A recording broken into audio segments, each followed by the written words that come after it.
In this video we'll spill our favourite tips to save money on your next Disneyland Paris trip. Hi everyone, it's Adam from AH Disney. A trip to Disneyland Paris is never cheap, but with some planning it's possible to shave some serious pounds off the cost of your next visit. Let's dive right in. First up, hotels. And if you want to stay on site, our tip is to use the price estimate calculator and be flexible. Weekdays will be cheaper than weekends and subject to demand, and you can sometimes get a moderate hotel for cheaper than a value one. The next tip is to consider staying off-site. There are some great non-Disney hotels nearby and many of them include free transport to and from the parks. Just remember you need to buy your park tickets separately. If you're an annual pass holder, consider using Booking.com, Expedia or other sites for your Disney hotels. These can be cheaper because they won't include the park tickets, not that you'd need them. And on to travel. Consider a different way of getting to the parks. If you usually fly to Paris and live in the UK, then consider other options including the Eurostar, the Eurotunnel or Le Shuttle, or a ferry. In our experience, the Eurotunnel is usually the cheapest, but do factor in fuel costs.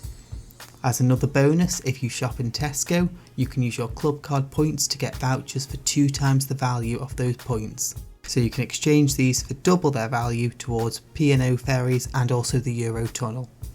And if flying's your preference, use tools like Skyscanner to find the best deals for you. And consider airports other than Charles de Gaulle. Moving on, let's talk park tickets. And if you're staying on Disney property booking through Disney, then these come included with the price of your room. If you're staying off property and need to buy a park ticket separately, then do shop around. Sometimes other sites like attraction tickets can be a little bit cheaper, but do your homework. If the offer's too good to be true, more than say 10-20% cheaper than through Disney, make sure you do your homework to check the site's reputable. Depending on how long you're visiting for and how many of you are in your party, it can be a good deal for one person to buy an annual pass.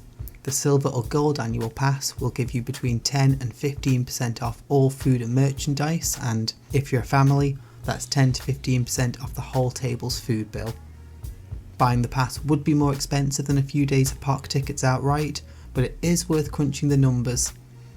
Additionally, for annual pass holders, Disney sometimes offers a 20%-ish discount on park tickets through their annual pass portal for friends and family on the quieter season, but these aren't always available. Moving on, let's talk food and drinks, and there are some really easy ways to keep the costs down. If you've purchased a dining plan, make sure you're getting value from it. We put a video out a little while back which you might want to check out that covers this in detail.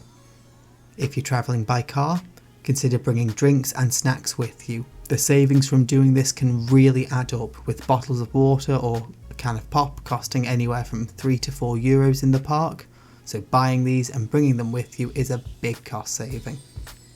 If you're flying, then there's a number of supermarkets which are only a short taxi or Uber away where you can go and stock up before you start your holiday. Another tip is to bring a refillable water bottle with you. There are refill stations throughout both parks and there's no charge for these, and they're a great way to stay hydrated without paying €3.50 for every bottle of water. Additionally, you're allowed to bring drinks and snacks into the parks, providing they're non-alcoholic. They're not in glass bottles or glass containers, with the exception of baby food jars if you're travelling with little ones. Another tip is to consider shareability. Some snacks and quick service items, such as the Mickey shaped sandwiches at the cable car bake shop or pizzas from Colonel Hathie's, are easily shareable for a lunch.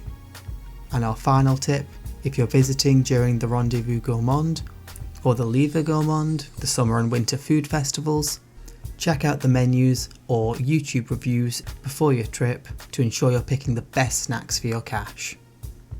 Moving on, let's cover Fastpasses, or Premier Access as they're called in Paris.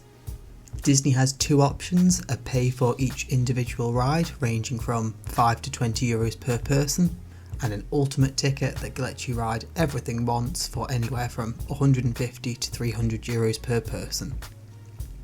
We love the fact that Paris wait times are usually nowhere near Florida parks, and only occasionally do we buy a single Fastpass. That said, there are a few rides that always have a big wait. Crusher's Coaster often sees 75 to 120 minute waits pretty stable throughout the day, and if you don't want to pay for these, we have a few tips.